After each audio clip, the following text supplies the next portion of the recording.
Good afternoon mga ka-DIY. Nandito po pala tayo ngayon sa aming rooftop. Wala tayong sasayanging oras. Ang nangyari kasi sa aming roofing mga ka-DIY ay ito. Ipapakita ko sa inyo mga ka-DIY. Tingnan nyo ang aming roofing dito, no. Ito, kinalawang po mga ka-DIY. Yan. Ano, malaki na. Yan. Nung ginawa kasi itong roofing na ito mga ka-DIY, ang pinangtanggal namin dito, pinagtatanggal namin yung mga ano lang, yung mga basura sa rivets. Pag nagre-rivets kayo, di ba, merong anong metal. Yan, metal na medyo mahaba. Yan lang yung pinangtanggal namin. Yung mga ano kasi kinain ng thick screw ay hindi namin tinanggal. Kaya ganyan ang nangyari. Nagkaroon itong mga kalawang. Ayan, kung makikita nyo ito. Ayan o. Ayan o. Ayan. Ito yung sabi ko na kapag nagto-talks tayo, di ba? Eh merong mga napupudpud naman mga maliliit. Yun. Hindi natin na linisan. Kaya kapag nagro-roofing kayo mga ka-DIY, pagkatapos yung mag-roofing ay siguraduhin nyo na mahugasan nyo yung roofing nyo para hindi mangyari sa inyo din ito. Ang malala dito mga ka-DIY, ayan o, lumaki. So ngayon mga ka-DIY, para mabilis tayo, gagamitan na natin ng machine para mabilis natin matanggal itong mga kalawang sa ating roofing. Matatagalan tayo nito kapag hindi natin gamitan ng machine. Isang araw lang kailangan matapos natin ito. At para hindi maghiwalay ito mga ka-DIY, giganituhin nyo, dali nyo dito. Ayan, para pag ang tawag nito, natak nyo ito ay hindi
So ito na mga ka-DIY, tingnan nyo yung dinaanan ng ating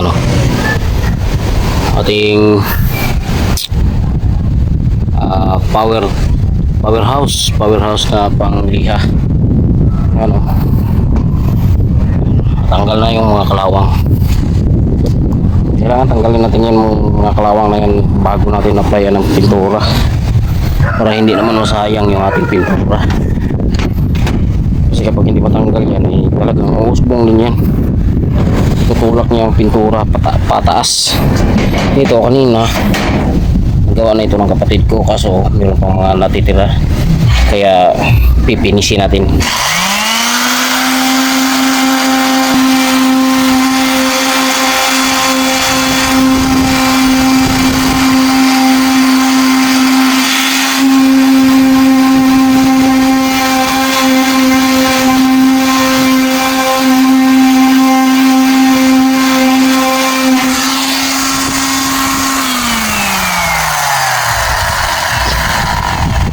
Ito ito, kapag hindi natin ito naagapan mga ka-DIY, mapamahal talaga tayo. Kasi magpapalit tayo ng yero. Ang mahal pa naman ng per meter ng long span. Kaya di bali na paghirapan natin ito na tatanggalin. Kikis-kisin natin eh. Yan pa oh. Doon oh, marami doon oh. Inabutan pa tayo ng December, Pasko na ngayon. Tumami na kasi tagulan na kasi. Mainit pa naman ngayon dito sa roofing mga ka-DIY. Pero wala tayong magawa, kailangan natin gawin ito.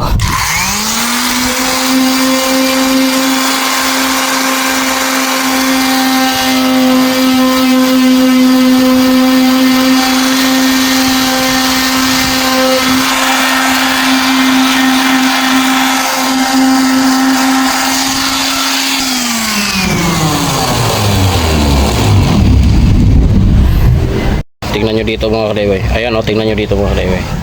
Mahaba to, papunta doon talaga sa dulo. Ang daming ito. Yan o. Yan o.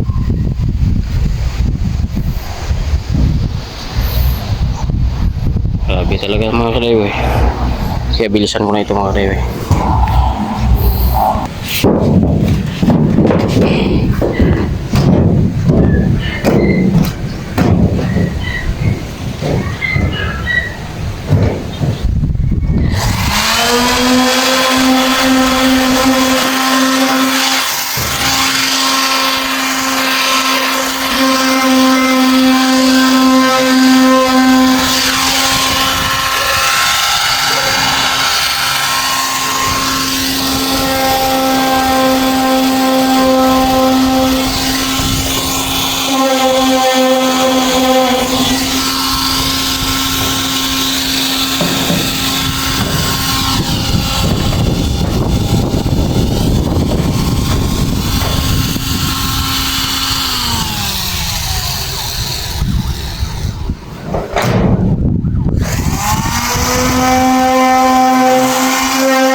So ito na mga kadayway, ito yung mga naano na natin, napadaanan natin ang ating machine. Ayan o, makinis na.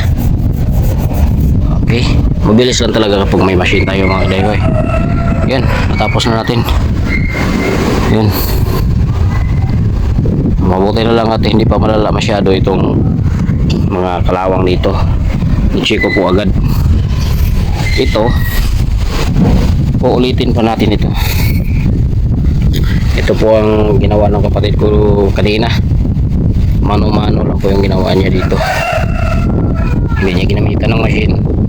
Kaya yun, meron pang natitira. Magaspang pa kapag itatouch natin, magaspang pa. So uulitin natin yan. Padaanan natin ng machine yan doon pa sa taas. Ganun din. Okay, mabilis lang talaga kapag may machine tayo mga kadayway.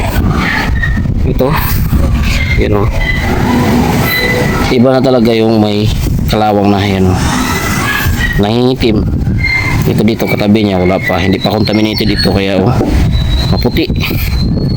So maganda talagang magapan agad. Ay nako, yan, ready to paint na yan. Pero tatanggalin talaga itong mga likabok dito. Punasan natin yan. Pero retouch muna natin itong iba dito. Ito.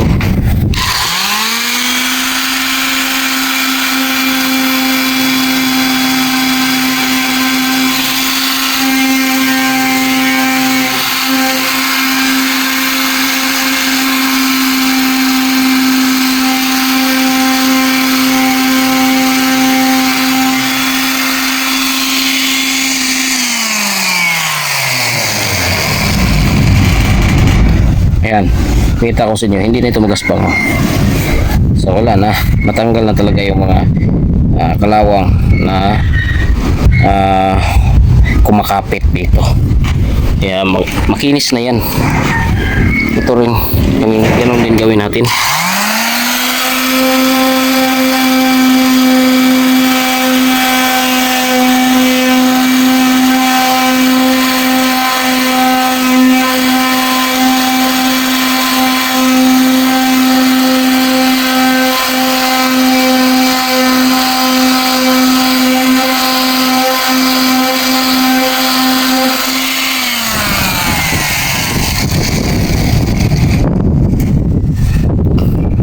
So okay na.